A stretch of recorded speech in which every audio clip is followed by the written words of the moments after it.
Hello everyone, welcome back to the channel. We were seeing the solid state. Almost we have completed the 90% of chapter. In the last lecture we have seen the defects in solid. The topics remaining are कौन से topic remain रह गए? मैंने कल आपको बताया था that we have magnetic properties of solid, Bragg's equation and conductivity in solid. तो आज हम देख रहे हैं one of the most important topic that is magnetic properties of solid.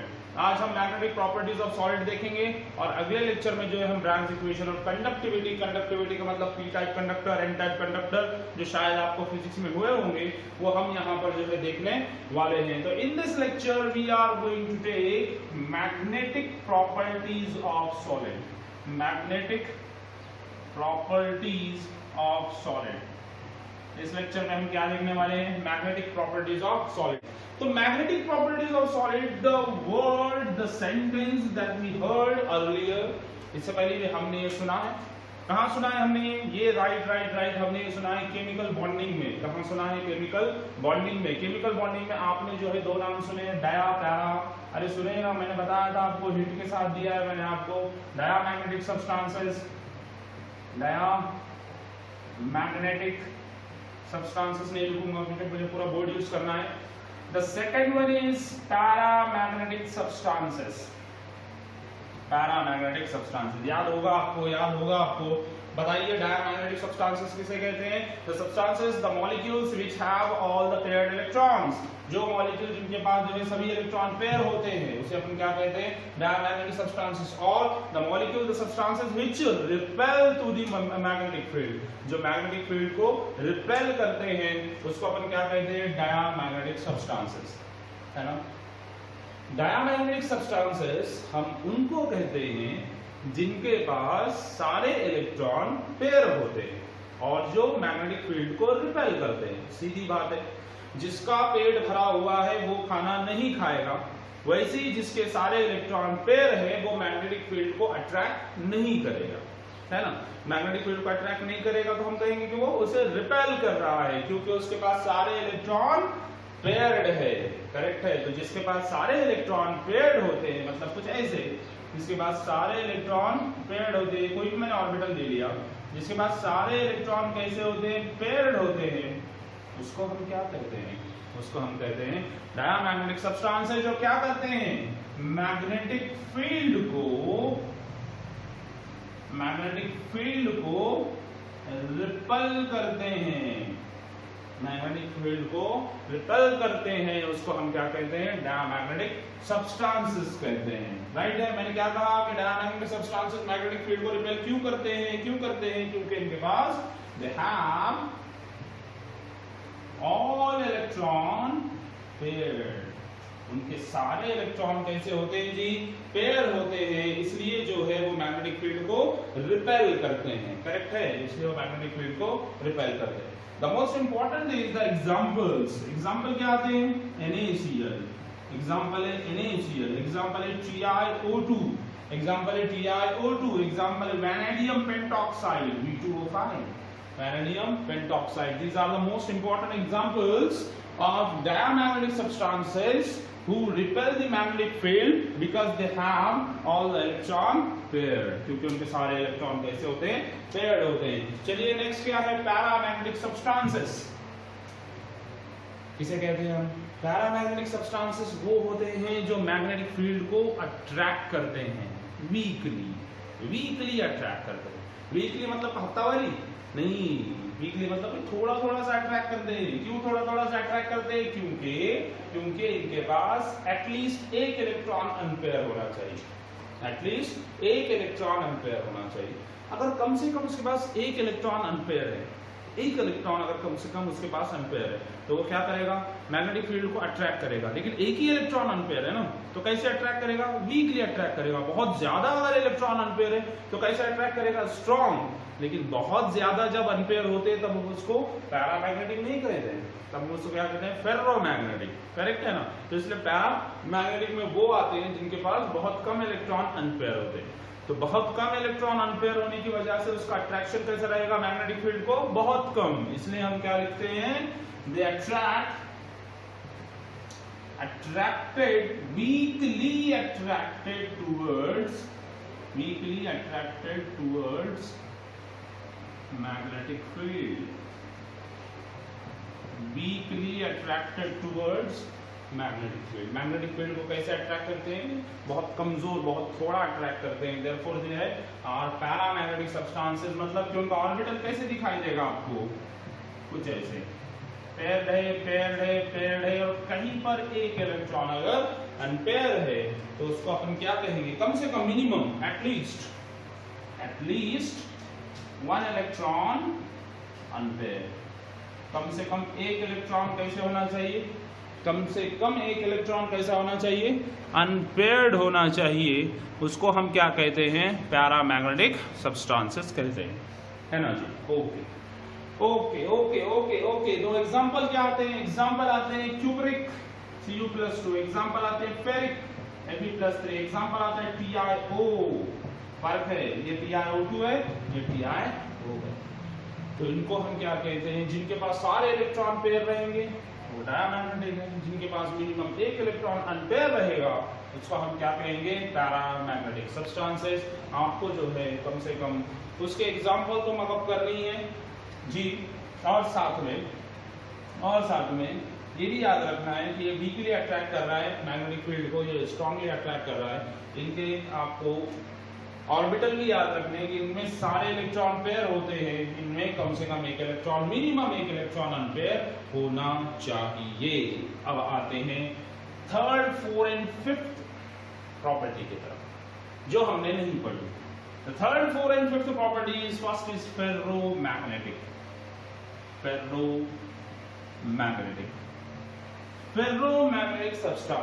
substances क्या होते हैं? तो हमें पता है, we know that कि कोई अगर आपके पास मेटल है तो मेटल क्या करता है?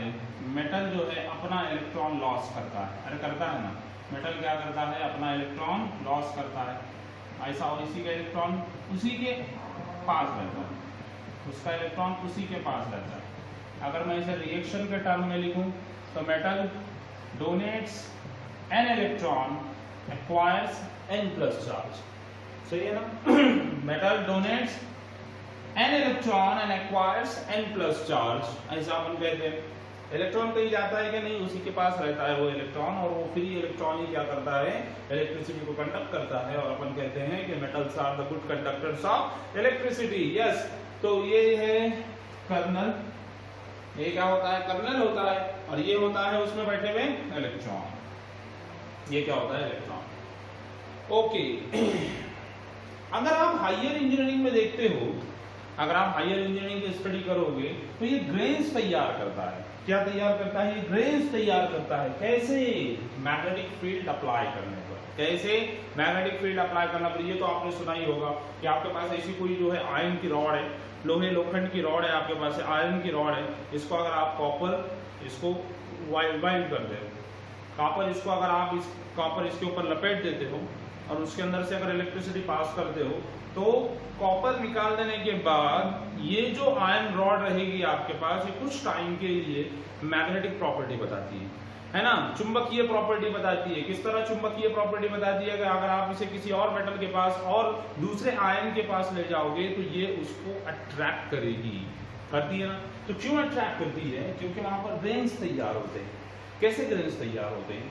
आप क्या करते हो? इस पर मैग्नेटिक फील्ड अप्लाई करते हो। क्या करते हो आप? इस पर मैग्नेटिक फील्ड अप्लाई करते हो। मैग्नेटिक फील्ड अप्लाई करने का मतलब होता क्या है? मैग्नेटिक फील्ड अप्लाई करने का मतलब होता है कि यहाँ पर आपने लिया है कोई नॉर्थ पोल और यहाँ पर आपने लिया है कोई साउथ पोल। यहाँ पर आपने मैग्नेट के दो पोल होते हैं, सभी को पता है।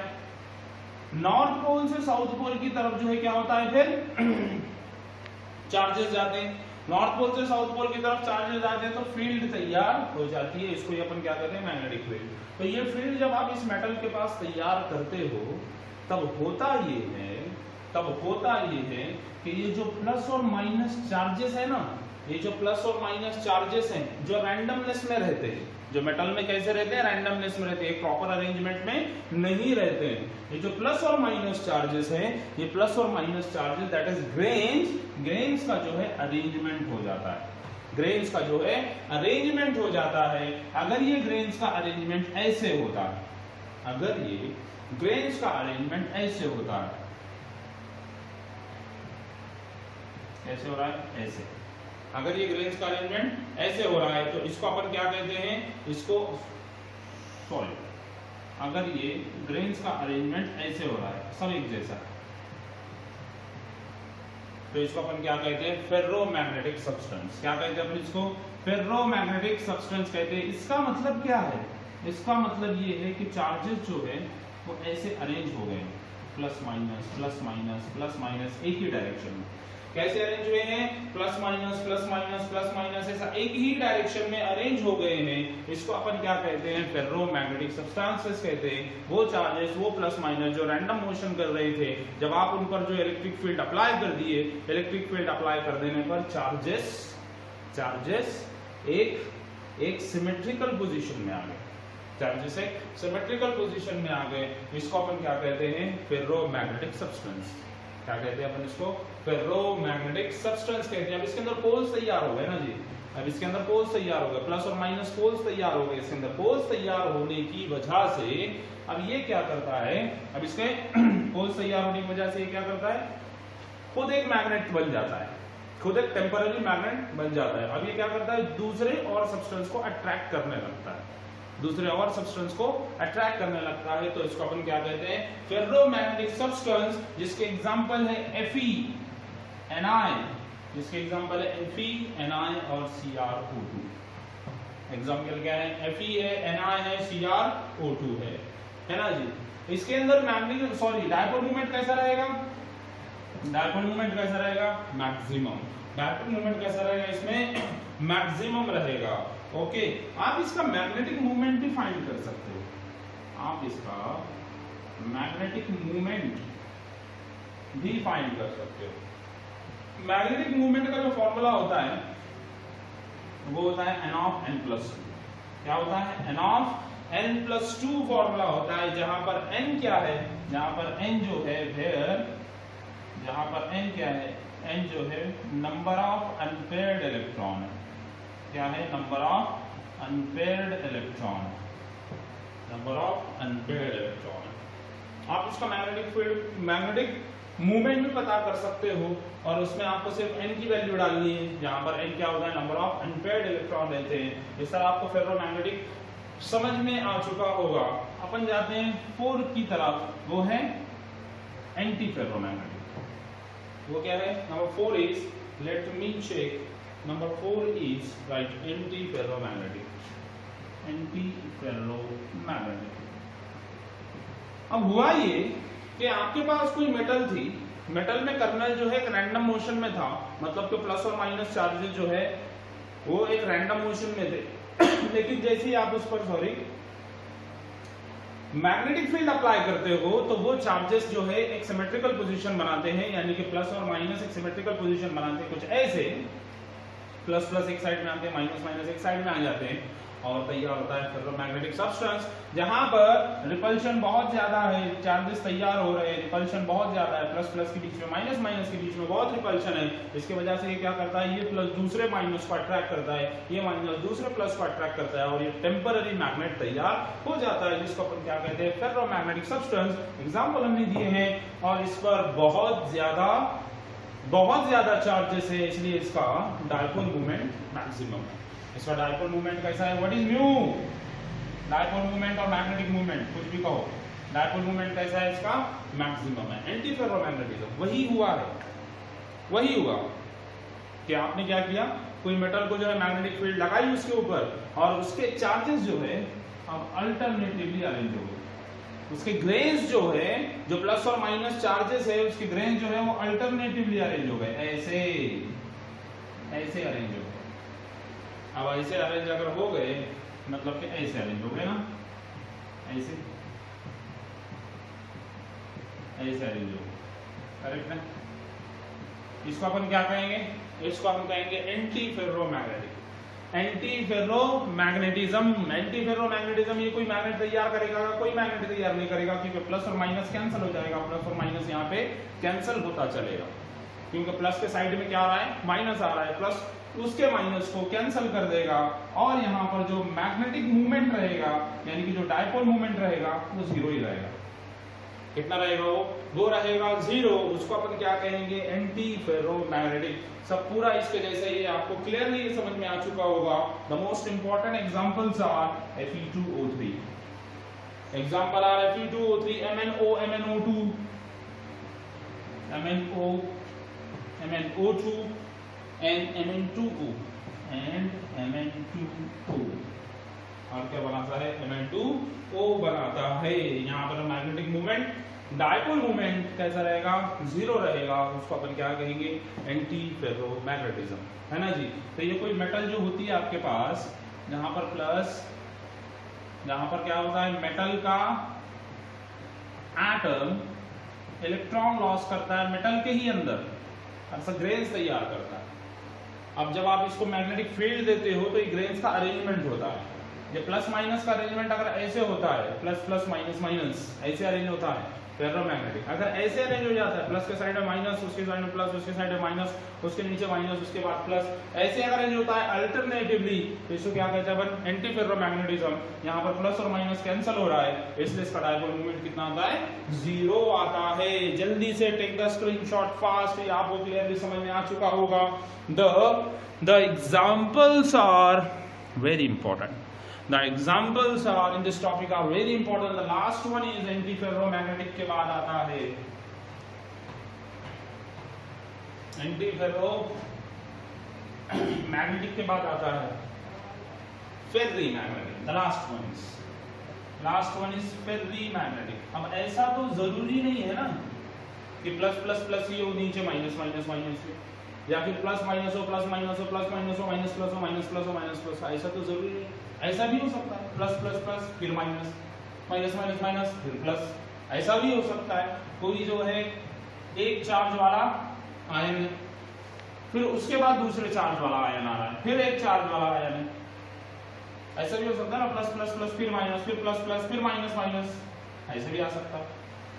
तो यहाँ पर कोई सिमेट्रिसिटी यहाँ पर आपको दिखाई नहीं दे रही है, कोई सिमेट्रिसिटी इसमें दिखाई दे रही है क्या, मतलब कि कोई सेम पैटर्न इसमें बनता हुआ दिखाई दे रहा है कि तुम्हें जैसे कि यहाँ दे रहा था, जैसे कि यहाँ दे रहा था, वहां दे रहा है या नहीं दे रहा है, ऐसा भी केस हो सकता है। इसको अपन क्या कहते हैं, फेर्रीमैग्नेटिक कहते हैं। जहां पर अब ओवरऑल इस पर चार्ज रहेगा, जैसे कि यहाँ पर फुल चार्ज था, क्योंकि प्लस प्लस प्लस एक ही साइड में थे, माइनस माइनस माइनस एक ही साइड में थे, फुल रिपल्शन हो रहा था। यहाँ पर जीरो चार्ज था, क्योंकि प्लस माइनस अल्टरनेटिवली अरेंज थे। यहाँ पर कुछ अल्टरनेटिवली और कुछ अल्टरनेटिवली नहीं है, है ना जी, कुछ अल्टरनेटिवली है और कुछ अल्टरनेटिवली नहीं है। यहाँ पर जो है मैग्नेटिक मूवमेंट जीरो नहीं रहेगा, डायपोल मूवमेंट जीरो नहीं रहेगा, कुछ ना कुछ चार्ज इस पे बाकी रहेगा। जैसे कि 2 प्लस है 1 माइनस है, 1 प्लस 1 माइनस को तो कैंसिल करेगा, लेकिन 1 प्लस जैसा का वैसे ही रह जाएगा। तो यहाँ पर मैग्नेटिक मूवमेंट जीरो नहीं रहेगा, यहाँ पर डायपोल मूवमेंट जीरो नहीं रहेगा। डायपोल मूवमेंट कितना रहेगा, डायपोल मूवमेंट लेस देन, कम से कम या फिर बराबर रहेगा किसके, इसका जो डायपोल मूवमेंट है वो जीरो तो नहीं रहेगा, समझो, वो जीरो तो नहीं रहेगा। अब जीरो नहीं रहेगा तो कुछ ना कुछ रहेगा, कुछ ना कुछ मतलब कि कितना रहेगा, इसका जो मैग्नेटिक मूवमेंट है फेर्री का जो मैग्नेटिक मूवमेंट है वो लेस देन और इक्वल टू होता है मैग्नेटिक मूवमेंट ऑफ फेरो। इसमें बहुत ज्यादा चार्जेस है ना, इसमें बहुत ज्यादा चार्जेस है, इसमें थोड़ा सा चार्ज है, क्योंकि इसमें कुछ अल्टरनेटिवली और कुछ अल्टरनेटिवली नहीं है। तो जो अल्टरनेटिवली वो तो एक दूसरे कैंसिल करेंगे, जो नहीं है वो चार्ज वैसे ही रह जाएगा। लेकिन इसमें बिल्कुल नहीं है, इसमें बहुत ज्यादा चार्ज है। तो इसका चार्ज जो है, फेर्रो का चार्ज इससे कैसा होता है, बड़ा होता है, ऑलवेज हमेशा ऑलमोस्ट बड़ा ही होता है। फेर्रो का चार्ज हमेशा फेर्री से कैसा होता है, बड़ा होता है। इसलिए हमने लिखा फेर्री का चार्ज जो है जीरो तो नहीं होता है, कितना होता है, नॉन जीरो होता है। अब नॉन जीरो होता है तो कितना होता है, फेर्रो से छोटा होता है, फेर्रो से छोटा होता है। इसको अपन कहते हैं फेर्री मैग्नेटिक, जिसमें आपको कुछ ऐसे इलेक्ट्रॉन दिखेंगे जहां पर जो है इलेक्ट्रॉन एक डायरेक्शन बनाएंगे और नहीं भी बनाएंगे। एक ही एग्जांपल मैं आपको दे रहा हूं यहाँ पर, वो है Fe3O4। क्या दे रहा हूँ, Fe3O4, एक ही एग्जांपल दिया तो समझ लो कि कितना इंपॉर्टेंट होगा। उतना एक ही एग्जांपल दिया है तो समझ लीजिए कितना इंपॉर्टेंट होगा। तो this was about magnetic properties. Magnetic property चार तरह की होती है, कौन कौन सी? डायमैग्नेटिक, जिसमें सारे इलेक्ट्रॉन पेयर होते हैं, मैग्नेटिक फील्ड को रिपेल करती है। दूसरा पैरामैग्नेटिक, जिसमें कम से कम एक इलेक्ट्रॉन अनपेयर होता है, वीकली अट्रैक्ट करेगी मैग्नेटिक फील्ड को। फेरोमैग्नेटिक, ग्रेन्स जो है वो सिमेट्रिकल अरेंजमेंट बनाएंगे, बहुत ज्यादा एक दूसरे को चार्जेस रिपेल करेंगे, डायपोल मूवमेंट मैक्सिमम होगा। एग्जांपल ये रहेंगे। Anti ferromagnetic, alternatively grains arrange रहेंगे, ग्रेन्स अल्टरनेटिवली अरेंज रहेंगे, उसको अपन क्या कहेंगे? Anti ferromagnetic. जहां पर अल्टरनेटिवली नहीं रहेंगे, थोड़ा सा रैंडमनेस रहेगा, उसको अपन क्या कहेंगे? Ferrimagnetic. Examples are very important और वो आपको याद करने। इस तरह से हम सॉलिड स्टेट को खत्म करने की कगार पर हैं, यानी कि हम ऑलमोस्ट फिनिश लाइन को छू रहे हैं। इसलिए आप ये सारे लेक्चर्स जो भी आपने मिस किए हैं वो वापस देखिए, सीरियसली इसकी स्टडी कीजिए। बहुत से न्यूमेरिकल्स हमने वीडियो में ही ले लिए हैं, वर्कशीट भी आपको दी है, उसकी आप प्रैक्टिस कीजिए। Use this time very very very preciously, बहुत ही कीमती समय ऐसा समझ के इसको बहुत अच्छे से इस्तेमाल कीजिए। और लेक्चर्स को सारे आप पहले तो इसका स्क्रीनशॉट ले लीजिए, ले लिया है? ओके, चलिए तो फिर जो है हम आते हैं अगले वीडियो लेक्चर के साथ, जिसमें हम जो है इसका अगला हिस्सा दैट इज मैग्नेटिक प्रॉपर्टीज खत्म होने के बाद ड्रैग्स इक्वेशन आता है और कंडक्टिविटी आती है, वो हम हमारे नेक्स्ट लेक्चर में लेंगे। तब तक के लिए thank you very much, stay home, stay safe, good bye.